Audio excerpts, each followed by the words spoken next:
اللہ اکبر اللہ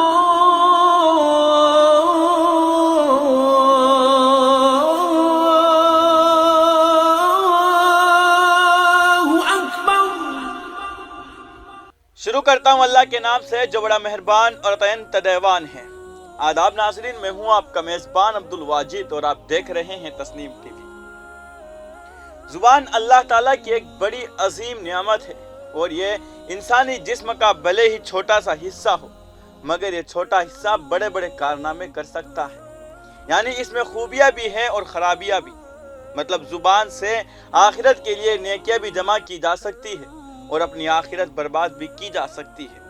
قرآن مجید میں اللہ تعالیٰ کا ارشاد ہے، انسان منہ سے کوئی لفظ نکال نہیں پاتا مگر کہ اس کے پاس نگہبان تیار ہے۔ حضور صلی اللہ علیہ وسلم کا ارشاد ہے کہ جو شخص چپ رہا وہ نجات پا گیا۔ ایک صحابی رضی اللہ عنہ نے عرض کیا، یا رسول اللہ مجھے اسلام کے بارے میں ایسی چیز بتا دیجئے کہ آپ صلی اللہ علیہ وسلم کے بعد مجھے کسی سے پوچھنا نہ پڑے۔ حضور صلی اللہ علیہ وسلم نے فرمایا،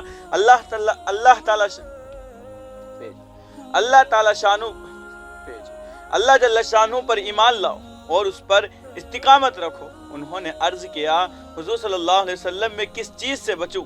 حضور صلی اللہ علیہ وسلم نے فرمایا، اپنی زبان سے۔ ایک اور صحابی رضی اللہ عنہ نے عرض کیا، یا رسول اللہ نجات کی کیا صورت ہے؟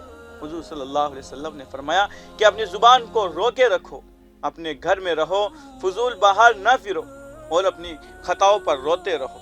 حضرت عبداللہ بن عمر رضی اللہ عنہ حضور اقدس صلی اللہ علیہ وسلم کا ارشاد نقل کرتے ہیں کہ جو شخص اپنی زبان کو روکے رہا اللہ جل شانہ اس کی عیب پوشی کرتے ہیں، اور جو شخص اپنے غصے پر قابو رکھے اللہ جل شانہ اس کو اپنے عذاب سے محفوظ فرماتے ہیں، اور جو شخص اللہ جل شانہ کی بارگاہ میں معذرت کرتا ہے حق تعالی شانہ ان کے عذر کو قبول فرماتے ہیں۔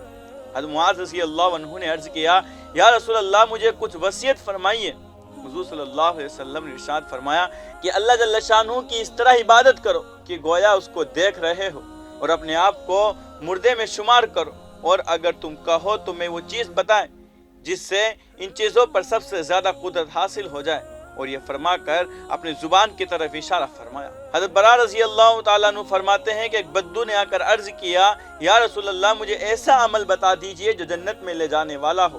حضور صلی اللہ علیہ وسلم نے فرمایا، بھوکے کو کھانا کھلاؤ، پیاسے کو پانی پلاؤ، اچھی باتوں کو لوگوں کو حکم کرو اور بری باتوں سے روکو، اور یہ نہ ہو سکے تو اپنی زبان کو بھلی بات کے علاوہ بولنے سے روکے رکھو۔ ایک حدیث میں حضور اقدس صلی اللہ علیہ وسلم کا پاک ارشاد نقل کیا گیا ہے کہ جو شخص دو چیزوں کا ذمہ لے لے میں اس کے لیے جنت کا ذمہ دار ہوں، ایک زبان دوسری شرمگاہ۔ ایک حدیث میں ہے حضور اقدس صلی اللہ علیہ وسلم سے سوال کیا گیا کہ جو چیزیں جنت میں داخل کرنے والی ہے ان میں سب سے اہم کیا چیز ہے؟ حضور صلی اللہ علیہ وسلم نے فرمایا، اللہ کا خوف اور اچھی عادتیں۔ پھر عرض کیا گیا کہ جہنم میں جو چیزیں داخل کرنے والی ہے ان میں اہم کیا چیز ہے؟ حضور صلی اللہ علیہ وسلم نے فرمایا، منہ اور شرمگاہ۔ حضرت عبداللہ بن مسعود رضی اللہ تعالیٰ عنہ صفا اور مروہ کی سعی کر رہے تھے اور اپنی زبان کو خطاب کر کے فرماتے تھے، اے زبان اچھی بات کہہ، نفع کمائے گی، اور شر سے سکوت کر سلامت رہے گی، اس سے پہلے کہ شرمندہ ہو۔ کسی نے پوچھا کہ یہ جو کچھ آپ فرما رہے ہیں اپنی طرف سے فرما رہے ہیں یا آپ نے اس بارے میں کچھ حضور اقدس صلی اللہ علیہ وسلم سے سنا ہے؟ انہوں نے فرمایا کہ میں نے حضور صلی اللہ علیہ وسلم سے سنا ہے کہ آدمی کی خطاؤں کا اکثر حصہ اس کی زبان میں ہوتا ہے۔ اللہ تعالیٰ زبان کے غلط استعمال سے سب کی حفاظت فرمائے، آمین۔ آج کی اس خاص پیشکش میں بس اتنا ہی، مجھے دیجیے اجازت اور آپ دیکھتے رہیے تسنیم ٹی وی، آپ کے میزبان عبدالواجد کے ساتھ۔ اللہ حافظ۔